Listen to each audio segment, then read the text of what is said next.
Michael Jackson 150 साल जीना चाहता था। किसी के साथ हाथ मिलाने से पहले दस्ताने पहनता था, लोगों के बीच में जाने से पहले मुंह पर मास्क लगाता था। उसकी देखरेख करने के लिए उसने अपने घर पर लगभग 12 डॉक्टर नियुक्त किए हुए थे, जो उसके सर के बाल से लेकर पांव के नाखून तक की जांच दिन प्रतिदिन किया करते थे। उसका खाना लेबोरेटरी में चेक होने के बाद उसे खिलाया जाता था। उसको व्यायाम कराने के लिए 15 लोगों को रखा हुआ था। माइकल जैक्सन अश्वेत था। उसने 1987 में प्लास्टिक सर्जरी करवाकर अपनी त्वचा को गोरा बनवा लिया था। अपने काले माँ बाप और काले दोस्तों को भी उसने छोड़ दिया। गोरा होने के बाद उसने गोरे माँ बाप को किराए पर लिया और अपने दोस्त भी गोरे बनाए। शादी भी गोरी औरतों के साथ की। नवंबर 15 को माइकल ने अपनी नर्स डेबी रो से विवाह किया, जिसने प्रिंस माइकल जैक्सन जूनियर और पेरिस माइकल कैथरीन को जन्म दिया। वो 150 साल तक जीने के लक्ष्य को लेकर चल रहा था। हमेशा ऑक्सीजन वाले बेड पर सोता था। उसने अपने लिए अंगदान करने वाले डोनर भी तैयार कर रखे थे, जिन्हें वह खर्चा देता था ताकि समय आने पर उसे किडनी, फेफड़े, आंखें, किसी भी शरीर के अंग की जरूरत पड़े तो वह उनको आकर दे दें। उसको लगता था कि पैसे और अपने रसूख के बदौलत मौत को भी चकमा दे सकता है, लेकिन वह गलत साबित हुआ। 25 जून 2009 को उसके दिल की धड़कन रुकने लगी। उसके घर पर 12 डॉक्टर्स की मौजूदगी में हालत काबू में नहीं आई। सारे शहर के डॉक्टर उसके घर पर जमा हो गए, वह भी उसे नहीं बचा पाए। उसने 25 साल तक बिना डॉक्टर से पूछे कुछ नहीं खाया था। अंत समय में उसकी हालत बहुत खराब हो गई थी। 50 साल तक आते आते वह पतन के करीब पहुंच गया था और जून 25, 2009 को वह इस दुनिया से चला गया। जिसने अपने लिए 150 साल जीने के इंतजाम कर रखे थे, उसका इंतजाम धरा का धरा रह गया दोस्तों। जब उसकी बॉडी को पोस्टमार्टम हुआ तो डॉक्टर ने बताया कि उसका शरीर हड्डियों का ढांचा बन चुका था। उसका सिर गंजा था, उसकी पसलियां, कंधे, हड्डियां टूट चुके थे।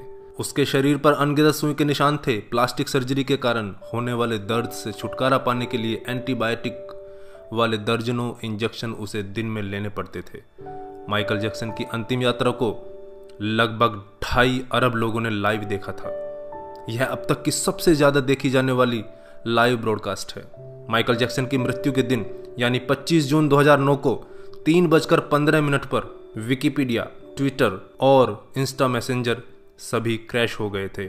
उसकी मौत की खबर का पता चलते ही गूगल पर 8 लाख लोगों ने माइकल जैक्सन को सर्च किया। ज़्यादा सर्च होने के कारण गूगल पर सबसे बड़ा ट्रैफिक जाम हुआ था और गूगल क्रैश हो गया था। 2.5 घंटे तक गूगल काम नहीं कर पाया था। मौत को चकमा देने की सोच रखने वाले हमेशा मौत से चकमा खा जाते हैं दोस्तों। कुल मिलाकर सार यही है कि बनावटी दुनिया के बनावटी लोग कुदरती मौत की बजाय बनावटी मौत ही मरते हैं। क्यों करते हो गुरूर अपने 4 दिन के ठाठ पर?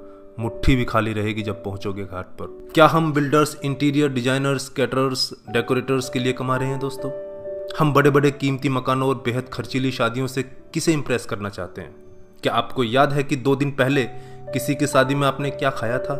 जीवन के प्रारंभिक वर्षों में क्यों हम पशुओं की तरह काम करते रहते हैं और काम में जुटे रहते हैं? कितनी पीढ़ियों के खान पान और लालन पालन की व्यवस्था हम करना चाहते हैं? हम में से अधिकांश लोगों के 2 बच्चे हैं, बहुत का तो सिर्फ 1 ही बच्चा है। हमारी जरूरत कितनी है और हम कितना पाना चाहते हैं? इसके बारे में जरा सोचिए। क्या हमारी अगली पीढ़ी कमाने में सक्षम नहीं है जो हम उनके लिए ज़्यादा से ज़्यादा सेविंग कर देना चाहते हैं?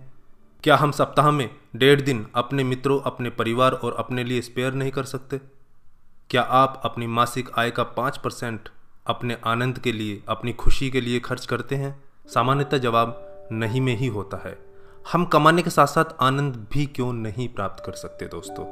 इससे पहले कि आप स्लिप डिस्क का शिकार हो जाएं, इससे पहले कि कोलेस्ट्रॉल आपके हार्ट को ब्लॉक कर दे, आनंद प्राप्ति के लिए समय निकालिए मेरे दोस्तों।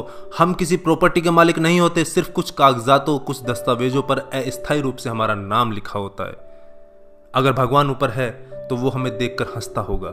वो सोचता होगा कि हम कैसी कैसी बातें करते हैं जब हम कहते हैं कि मैं इस जमीन के टुकड़े का मालिक हूं। किसी के भी बारे में उसके शानदार कपड़े और बढ़िया कार देखकर राय कायम मत कीजिए। हमारे महान गणित और विज्ञान के शिक्षक स्कूटर पर ही आया जाया करते थे। धनवान होना गलत बात नहीं है, लेकिन सिर्फ धनवान होना गलत है। आइए जिंदगी को पकड़ें इससे पहले कि जिंदगी हमको पकड़ ले। एक दिन हम सब जुदा हो जाएंगे, तब अपनी बातें, अपने सपने हम बहुत मिस करेंगे। दिन, महीने, साल गुजर जाएंगे, शायद कभी कोई संपर्क नहीं रहेगा, एक रोज हमारी बहुत पुरानी तस्वीर देखकर हमारे बच्चे हमसे पूछेंगे कि तस्वीर में ये दूसरे लोग कौन हैं। तब हम मुस्कुराकर अपने अदरस आंसुओं के साथ बड़े फक्र से कहेंगे, ये वो लोग हैं जिनके साथ मैंने अपने जीवन के बेहतरीन दिन गुजारे थे। मेरे दोस्तों, जीना सीखिए। धन्यवाद। जय हिंद।